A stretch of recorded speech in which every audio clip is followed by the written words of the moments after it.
बिस्मिल्लाहिर्रहमानिर्रहीम।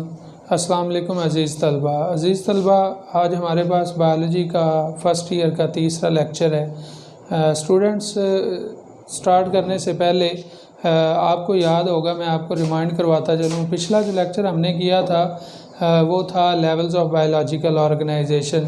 तो हमने उनकी लेवल्स की डिटेल नहीं की थी। आज हम डिटेल करने जा रहे हैं। तो हमारे पास अगर हम देखें तो फर्स्ट जो लेवल है बायोलॉजिकल ऑर्गेनाइजेशन का, वो है हमारे पास सब एटॉमिक एंड एटॉमिक लेवल। नाम से ज़ाहिर है हमारे पास जो सब एटॉमिक लेवल है ये दरअसल क्या है, level of sub atomic particles, levels of sub atomic particles. As you know के इलेक्ट्रॉन, प्रोटॉन और न्यूट्रॉन, ये तीन हमारे पास बेसिक सब एटॉमिक पार्टिकल्स हैं। Although students, sub atomic particles जो हैं वो मोर देन 100 हैं विद इन एन एटम, लेकिन हम इन तीनों की ओवरऑल बात करते हैं क्योंकि बेसिक यही है, इन तीनों की बुनियाद पे हम एटम को स्टडी कर सकते हैं, इसलिए हमने इन तीनों का नाम यहाँ पे लेना है। नेक्स्ट हमारे पास क्या है जी, सब एटॉमिक पार्टिकल्स अगर कंबाइन होते हैं, एक पर्टिकुलर स्ट्रक्चर बनाते हैं, तो वो क्या है, एटम बनता है। अब एटम क्या है, दरअसल स्मॉलेस्ट पार्टिकल है किसका, एलिमेंट का। एलिमेंट का जो सबसे छोटा पार्टिकल है वो क्या है, हमारे पास एटम है। और ये याद रखिए, एटम के अंदर जो प्रॉपर्टीज़ हैं वो सारी की सारी क्या हैं, एलिमेंट की होती हैं।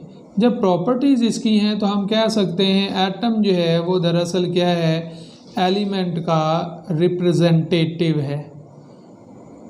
यानी हम अगर एलिमेंट की स्टडी करना चाहते हैं तो हम एटम की स्टडी से ये कर सकते हैं। अब ओवरऑल हमें पता है कि एक एटम के अंदर इलेक्ट्रॉन, प्रोटॉन और न्यूट्रॉन है बेसिक पार्टिकल। तो न्यूट्रॉन और प्रोटॉन एटम के न्यूक्लियस में एग्जिस्ट करते हैं, जबकि इलेक्ट्रॉन जो है वो किस में है, शेल्स में है।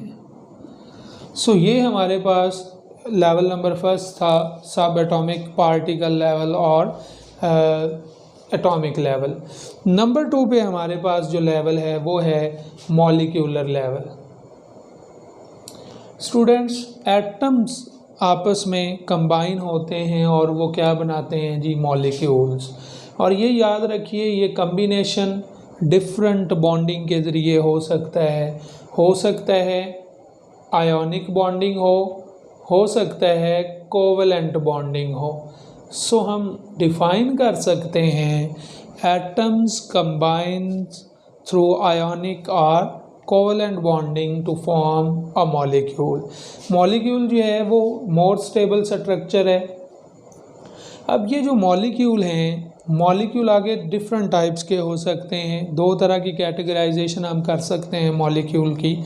एक तो हम मॉलिक्यूलर वेट की बुनियाद पे कर सकते हैं और दूसरा हम नेचर की बुनियाद पे कर सकते हैं, whether the molecule is of organic nature और ऑर्गेनिक नेचर।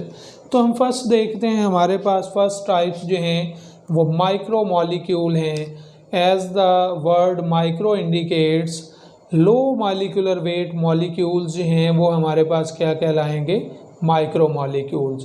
फॉर एग्जांपल हम बात करते हैं जी C6H12O6, that is glucose, carbon dioxide, water. इनका मॉलिक्यूलर वेट जो है वो कम है, इसलिए क्या कहलाते हैं, micro molecules. On the other hand अगर हम देखें मैक्रो मॉलिक्यूल्स को, तो macro mean large, so higher molecular weight जो है मॉलिक्यूल वो क्या कहलाएंगे, मैक्रो मॉलिक्यूल्स।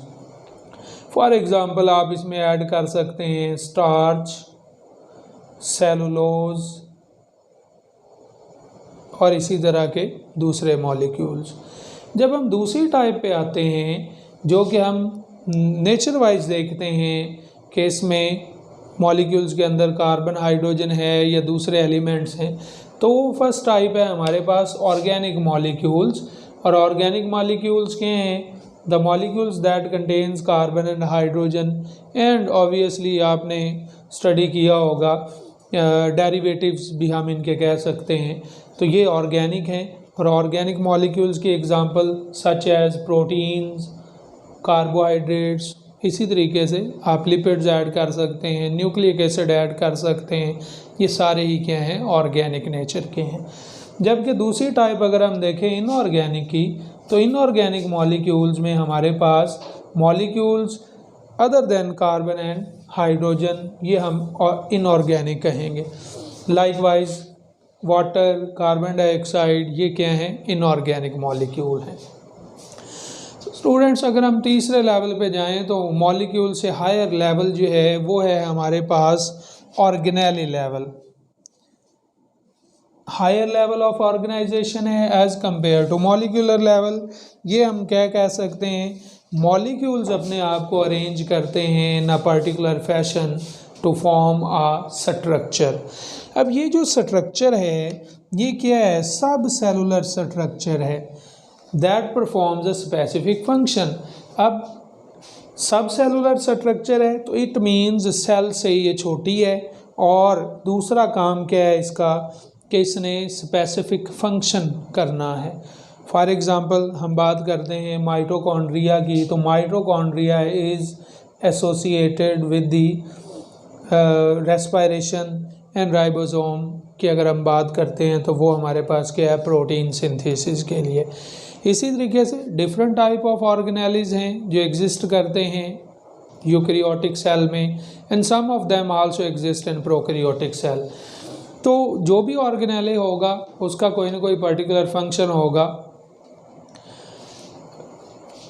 नेक्स्ट अगर हम देखें तो हमने अभी बात की कि ऑर्गेनेलीज जो हैं वो डिफरेंट हैं सेल्स में, यूकैरियोटिक हैं, प्रोकैरियोटिक हैं। सो याद रखिए जो हमारे पास प्रोकैरियोटिक सेल हैं इनमें आमतौर पे ऑर्गेनेलीज एक तो तादाद कम है, दूसरा टाइप्स ऑफ ऑर्गेनेलीज भी कम हैं। और जैसा कि आप देखते हैं प्रोकैरियोटिक में क्या चीज़ है, जस्ट राइबोसोम, और बाकी तमाम membrane bonded organelles like Golgi apparatus, lysosome, mitochondria, endoplasmic reticulum, ये सारी चीज़ें प्रोकैरियोटिक सेल में नहीं होती। जबकि अगर हम देखें यूकैरियोटिक सेल में, तो eukaryotic cells are rich in number and types of organelles. Mitochondria है, गोल्जी अपरेटस है, एंडोप्लाज्मिक रेटिकुलम है, वो सारी चीज़ें एग्जिस्ट करती हैं यूकैरियोटिक सेल में। नेक्स्ट है जी हमारे पास सेलुलर लेवल। सेलुलर लेवल ये आप कह सकते हैं बेसिक यूनिट है, basic structural unit of life, functional unit of life. ये क्या है जी हमारे पास सेल। अब सेल बनता कैसे है, सेल दरअसल ऑर्गेनेलीज के असेंबल होने से बन रहा है, यानी वेरियस ऑर्गेनेलीज हैं जो असेंबल होते हैं और वो क्या करते हैं in a particular membrane structure, तो क्या बनाते हैं, सेल बनाते हैं। अब सेल बेसिकली जैसे कि हमने अभी पहले भी पढ़ा, बेसिकली दो तरह का है, प्रोकैरियोटिक सेल है, यूकैरियोटिक सेल है। Prokaryotic cell without nuclei, without nucleus, and eukaryotic cell with a prominent nucleus.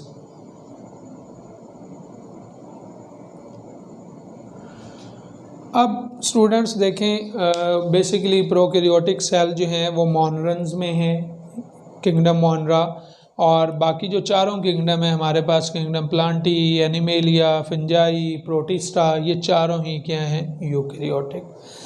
अब स्टूडेंट्स एक इंटरेस्टिंग बात यहाँ पे हमारे पास, अब देखें हम लोग जब जा रहे हैं सब एटॉमिक लेवल, एटॉमिक लेवल, हम इन चीज़ों को नॉन लिविंग काउंट करते हैं।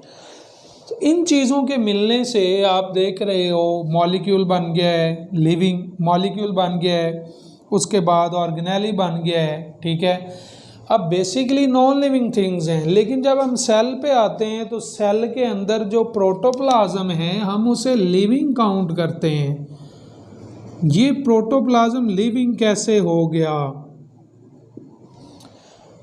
याद रखें ओवरऑल सेल अगर लिविंग है तो हम इसकी एग्ज़ाम्पल एक लेते हैं, बिल्कुल ऐसे ही जैसे हमारे पास एक घड़ी हो एनालॉग वाली, डिजिटल नहीं, एनालॉग वाली घड़ी को अगर हम देखें, आपने बाज़ार से ख़रीदी है तो आप उसे खोल के देखें तो आप देख रहे होते हैं कि उसमें काफ़ी सारे पुर्जे होते हैं।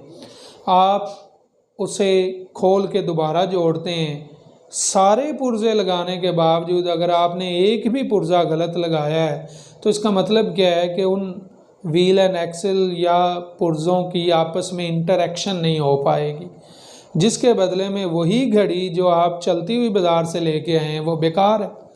लेकिन एक कारीगर जो है वो उन्हीं पुर्जों को दोबारा सही से जोड़ेगा तो घड़ी काम करना शुरू कर देती है। बिल्कुल ऐसे ही जो हमारे पास ऑर्गेनेल्स हैं ये आपस में इंटरेक्ट ऐसे करते हैं कि सेल लिविंग कहलाता है। वरना आप देखें फॉर एग्ज़ाम्पल लाइसोसोम है, सेल के अंदर फट जाए तो आप अंदाज़ा कर सकते हैं कि उसका रिज़ल्ट सेल की तबाही में जो है वो निकलेगा। So basically interaction of organelles makes a cell living thing. So students, ये हमारे पास आज के बायोलॉजिकल लेवल्स के ऑर्गेनाइजेशन के लेवल्स थे, चंद एक हमने किए। नेक्स्ट हम लोग इंशाल्लाह जो सेलुलर लेवल के बाद वाले लेवल हैं वो इंशाल्लाह हम नेक्स्ट लेक्चर में डिस्कस करेंगे। अल्लाह हाफ़िज़।